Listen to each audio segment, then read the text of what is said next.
Salut à tous, c'est Ilyes. On se retrouve aujourd'hui pour analyser le fameux rematch entre Alexander Usyk et Anthony Joshua. Les deux boxeurs vont s'affronter le 20 août. Ça se passe en Arabie Saoudite. Et vous le savez, AJ tentera non seulement de prendre sa revanche face à l'Ukrainien qui s'était imposé sur décision unanime au premier combat, et surtout, il tentera de récupérer toutes ses ceintures. Et il y en a un paquet, puisqu'il était à l'époque champion des poids lourds WBA, IBF, WBO et IBO. Pour nous aider à mieux comprendre les enjeux de ce rematch entre Usyk et Joshua, on fait appel à Ibrahima Diallo. Ça fait un petit temps, vous le connaissez, Ibrahima Diallo est lui-même jeune boxeur professionnel, 3 combats, 3 victoires, et actuellement il se trouve au Panama où il se prépare. Salut Ibrahima, ça fait un bail, comment tu vas? Ça va, super. On est encore heureux d'être là et pouvoir faire cette petite analyse. En plus, c'est le jour de mon anniversaire, le 20 août, donc ça risque d'être un bon petit cadeau. Ouais, j'espère qu'ils donneront du spectacle et effectivement ce sera alors un très beau cadeau pour ton anniversaire. Ibrahima, alors tu le sais, je le disais dans l'introduction et tu as regardé le combat en direct également, Usyk s'est imposé sur décision unanime la première fois. Ses mouvements et son agressivité, on va dire, ont posé quand même beaucoup de soucis à un Anthony Joshua que j'ai trouvé trop lent, trop attentiste. L'Ukrainien a dominé de manière très nette les 4 premiers rounds, les derniers rounds également, même si j'ai trouvé que vers le milieu du combat, AJ a quand même fait quelques bons ajustements. Toi, qu'est-ce que tu as pensé de ce premier combat? Ben, moi, j'ai pensé comme toi, hein. Je pense qu'on l'a tous vu que le jeu de jambes de Usyk, sa vitesse de bras et son intelligence, son IQ boxing, comme on dit, était clairement au-dessus de Joshua. Et il a déjoué la tactique de Joshua parce qu'ils sont arrivés avec une tactique, je pense, bien spécifique, qui était un peu d'essayer, au fait, de gagner au jeu de Usyk. Et, euh, et je pense que quand tu fais un combat contre Usyk, c'est pas la tactique à adopter. Donc voilà, j'ai été un peu déçu parce que j'aime bien Joshua en tant que personne, mais je savais que ça allait être très compliqué contre Usyk, qui est un virtuose de la boxe, tu vois. Il boxe comme un poids léger alors que il boxe en poids lourd et il prend les coups comme un poids lourd parce qu'il encaisse les coups, parce qu'il en a quand même pris. Il a pris des droites, il a pris des crochets au foie, il a pris des coups au corps. Et je pense qu'il a prouvé qu'il avait un menton poids lourd. Donc voilà, c'était une masterclass du Zik, on va dire. C'est clair, et effectivement, tu l'as dit, je voudrais m'attarder un petit peu là-dessus, mais Anthony Joshua a en fait déclaré en conférence de presse d'après-combat qu'effectivement, la stratégie, c'était de surclasser Usyk techniquement.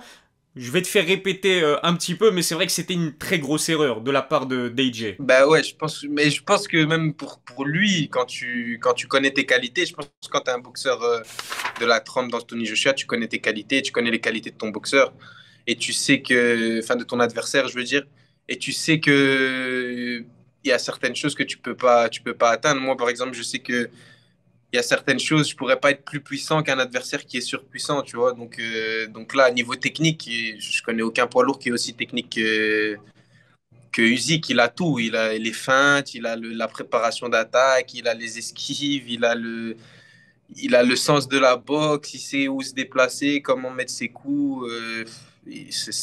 Techniquement, c'est un régal, tu vois. Je pense que si tu dois montrer à un gars qui commence la boxe, un boxeur, comment mettre ses coups, comment boxer, toucher sans se faire toucher, tu montres Usyk. Donc ouais, c'était une très grosse erreur, je pense, pour Anthony. Sa première défaite contre Ruiz lui a fait mal parce que justement c'était la première de sa carrière professionnelle. Là cette fois-ci face à Usyk, il s'est incliné mais chez lui à Londres, et en plus de cela effectivement contre un Ukrainien qui n'est même pas un vrai poids lourd puisqu'il a évolué la majorité de sa carrière chez les cruiserweights au niveau professionnel, en tout cas c'est-à-dire à plus de 90 kilos. L'Ukrainien au premier combat il est en fait arrivé au plus lourd de toute sa carrière à peine un peu plus de 100 kilos. C'était quand même 8,5 de moins comparé au poids de Joshua, mais ça n'a pas pesé dans la balance sans mauvais jeu de mots. Ouais, ça n'a pas pesé dans la balance aussi parce que, comme tu as dit, déjà, la tactique utilisée par Joshua n'a pas été la bonne. Et je pense aussi que, voilà, il y a eu d'autres poids de cruiserweight qui sont montés en poids lourd, comme Evander Holyfield, comme d'autres qui ont prouvé que, voilà, ça voulait rien dire. À un moment donné, quand tu as les skills qu'il faut et t'as la boxe c'est la boxe qui parle, comme on dit, tu vois. Là, et ce combat-là, il a prouvé que c'est la boxe qui parle, tu vois. Il était au-dessus techniquement, il était au-dessus niveau vitesse, il était au-dessus niveau tactique. parce que la tactique est très importante dans un combat et voilà, donc il a déjoué les plans de Joshua. Je sais pas si t'as vu les dernières vidéos d'entraînement du SIC, mais il est vraiment plus affûté que jamais, plus massif que jamais. À mon avis, il sera au-dessus des 100 kilos cette fois-ci. Je sais pas ce que t'en penses. Ouais, je pense qu'il sera au-dessus des 100 kilos. Je pense qu'il sera aux alentours de 103, 104. Mais je pense qu'aussi qu'il y a tout un travail de conditioning derrière. Tu vois, ils ont des équipes, ils savent comment ajuster.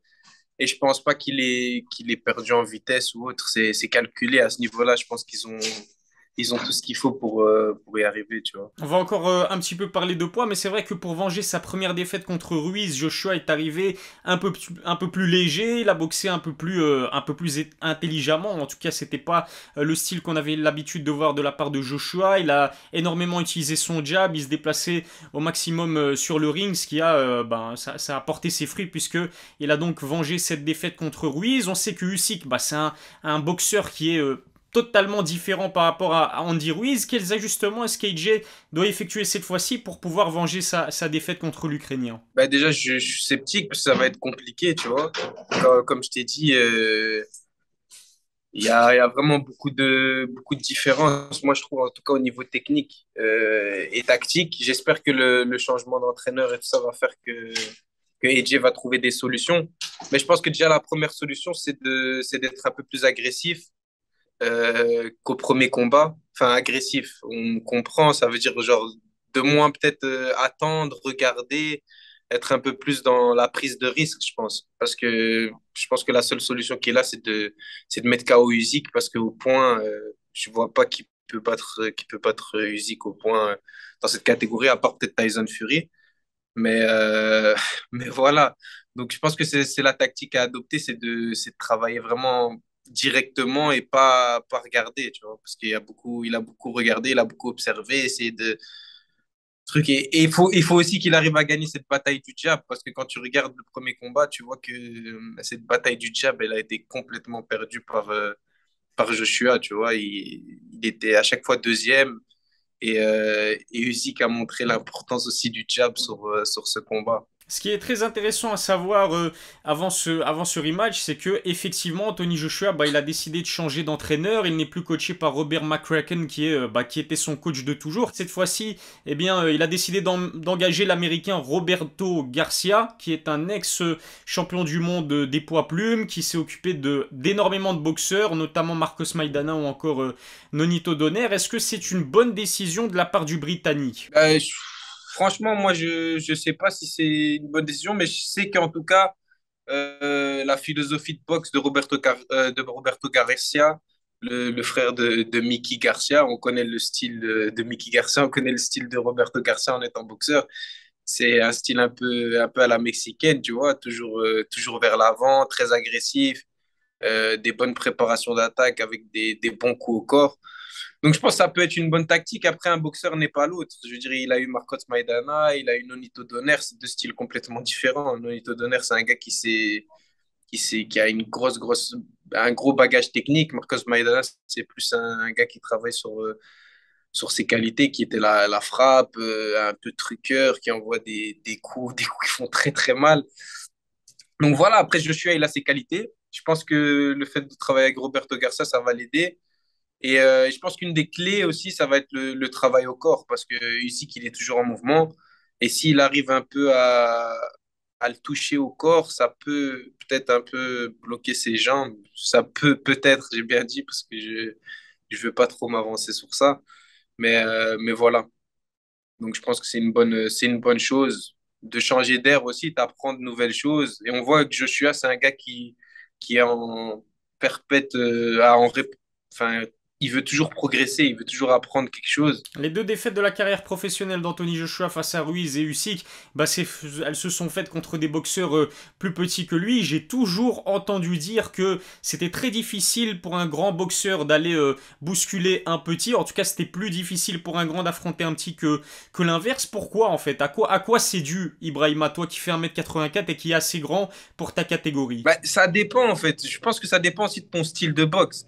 Tu as des boxeurs qui, moi par exemple, j'ai pas spécialement de difficulté à boxer un gars plus petit que moi. C'est même plutôt un avantage. J'ai plus dur à boxer quelqu'un qui fait ma taille que quelqu'un qui, euh, qui est plus petit que moi. Après, avec le style de boxe d'Anthony Joshua, je pense que c'est compliqué de boxer quelqu'un de plus petit parce que c'est un gars qui travaille bien en ligne, il travaille avec ses directs, il est très classique, il cherche beaucoup à frapper.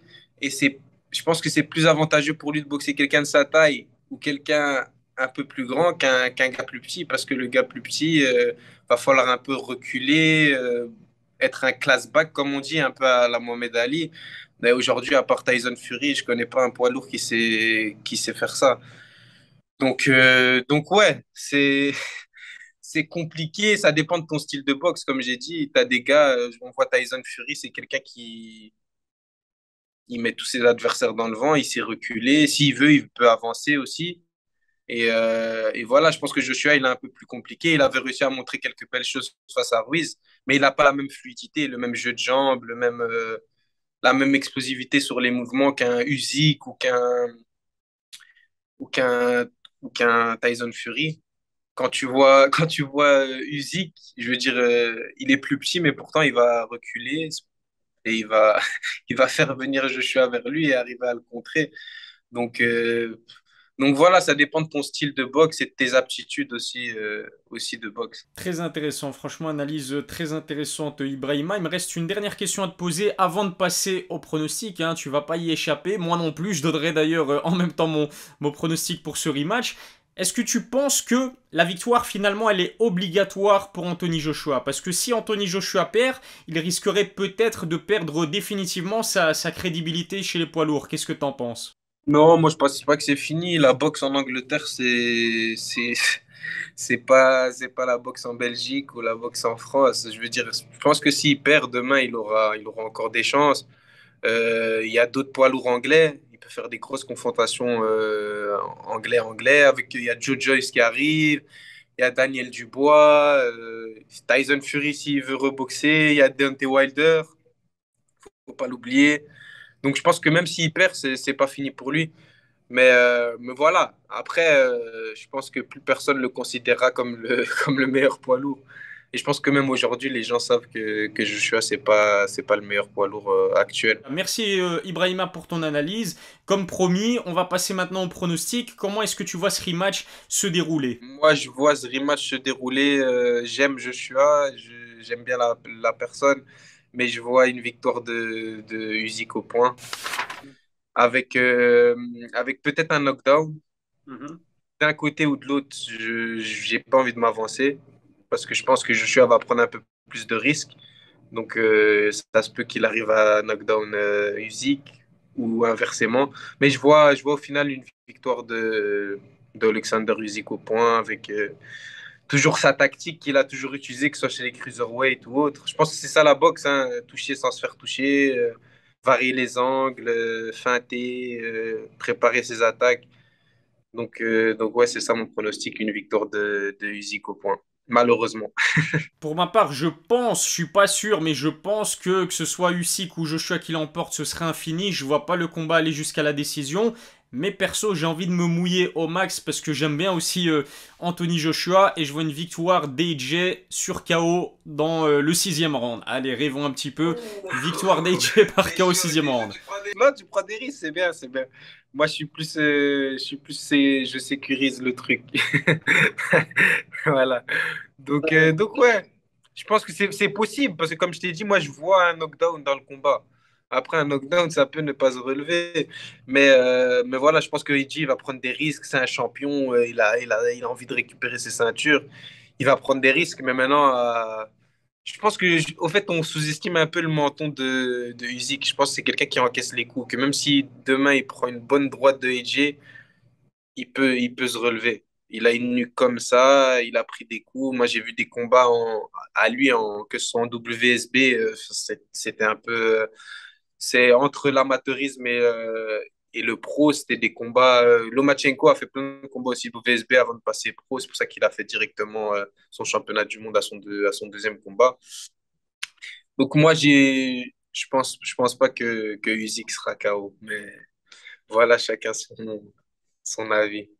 On verra, rendez-vous le 20 août, du coup ça se passe en Arabie Saoudite et on aura nos réponses. Dites-nous bien vous, quels sont vos pronostics dans les commentaires et n'oubliez pas de donner un maximum de force à Ibrahima Diallo. Je mettrai le lien vers son compte Instagram dans la description. Un grand merci Ibrahima, je sais que tu viens à peine de t'entraîner, qu'il fait très chaud au Panama, donc encore une fois mille merci. J'ai adoré ton analyse et on verra qui de nous deux aura raison. Rendez-vous encore une fois le 20 août.